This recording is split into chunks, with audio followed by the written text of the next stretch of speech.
I'm now calling the next speaker, Honorable Malema.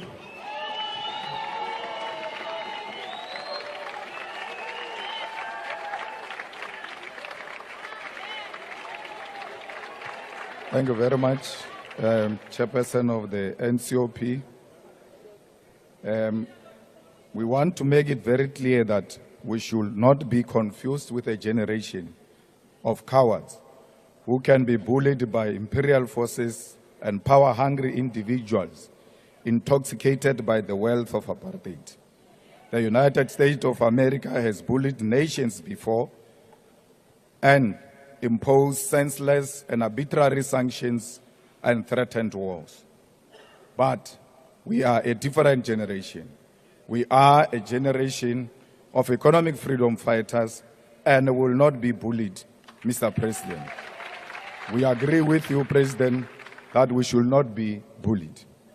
We stand on the shoulders of the giants who confronted the establishment with their very lives, and we are willing to follow in their footsteps.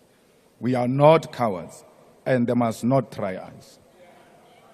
Chair, President Cyril Ramaphosa stood before a joint sitting of the National Assembly and the National Council of Provinces on Thursday last week, addressing South Africans and the world to deliver his 8th State of the Nation address. Yet he spoke as if it were his first ever SONA. There was no sense of accountability, no meaningful reporting, and no acknowledgement of the economic crisis facing our people. The President did not tell us what happened to the National Development Plan. He did not say whether it is still the guiding policy of South Africa, nor did he acknowledge that the country has been governed without any clear, practical, and guiding policy. Today, we have the medium-term development plan, but its direction and impact remain unclear, just another failed NDP. In reality, the neoliberal right-wing coalition has no credible economic plan. There is no clear strategy to create jobs while more than 12 million people remain unemployed. The economy is stagnant, and these are undeniable facts. We are facing a crisis as a nation. The crisis of high food prices, the crisis of unaffordable transport costs, the crisis of soaring petrol prices, the crisis of gender-based violence and femicide, and the collapse of the National Gender-Based Violence Command Center without an explanation. The crisis of water shortage in Mzinyati, Skukuni, and many other parts of Gauteng. It's a serious crisis. The crisis of inadequate housing in Alexander, Umlazi, and Khayelitsha. The crisis of collapsed municipalities that lack the capacity to deliver basic services. These are the crises the President inherited when he was elected President of the Republic of South Africa on 15 February 2018. In 2018, you said you will focus on rebuilding, yet things only got worse for our people. In 2019, you said to Mamina, the nation sent you, but to this day, we don't know what you went and did after you were too much. It was in 2019 when you stood before South Africa after asking us to send you, and you promised the nation speed trains and a smart city. You asked us to imagine a country where bullet trains pass through Johannesburg as they travel from here to Musina, and they stop in Buffalo City on their way from eThekwini back here in Cape Town. You said to us, the time has arrived to build a new smart city founded on the technologies of the fourth industrial revolution.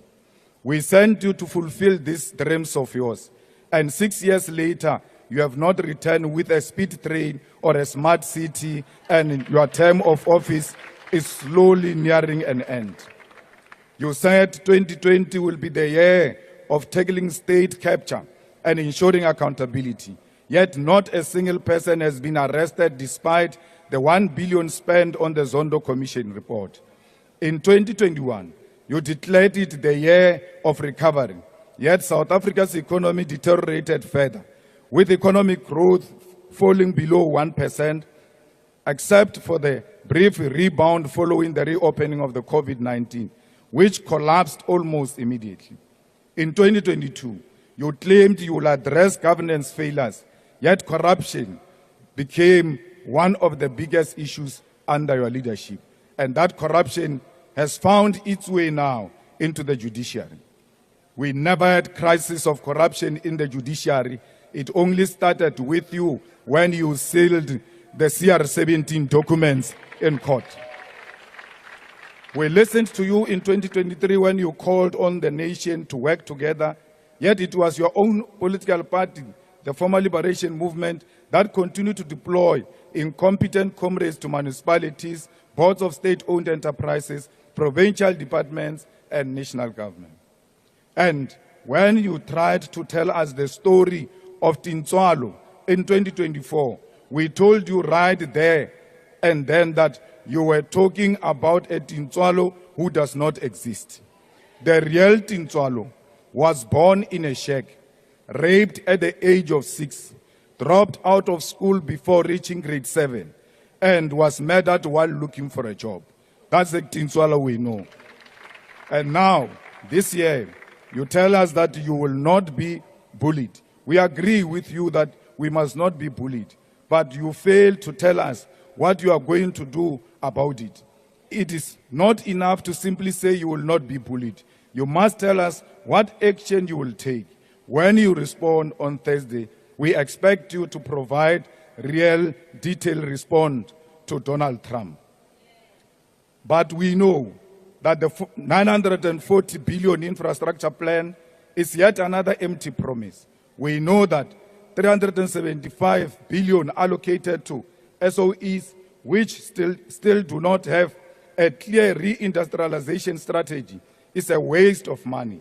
We know that the corporate approach and strategy for Transnet, the unbundling of Eskom, and the so-called modernization of ports and airports are all just privatization in disguise.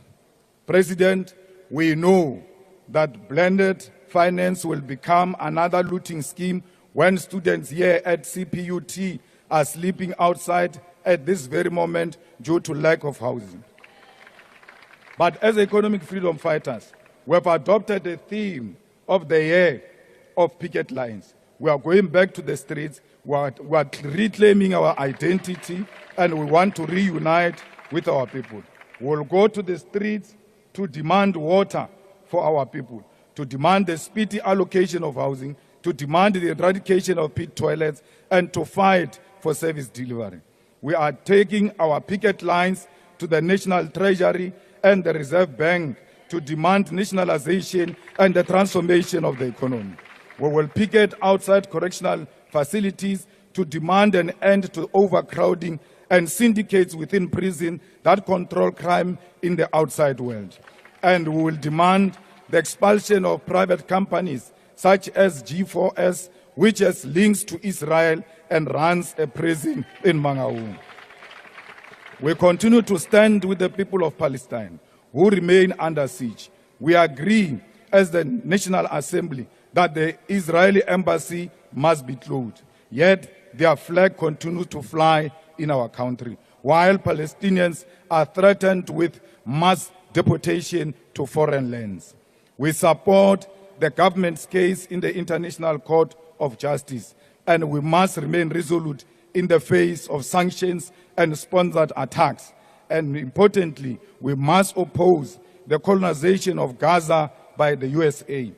Justice and freedom for Palestine. One day, the people of Palestine will know the true meaning of freedom. Mr. President, we are not being attacked by Trump administration because you did anything wrong.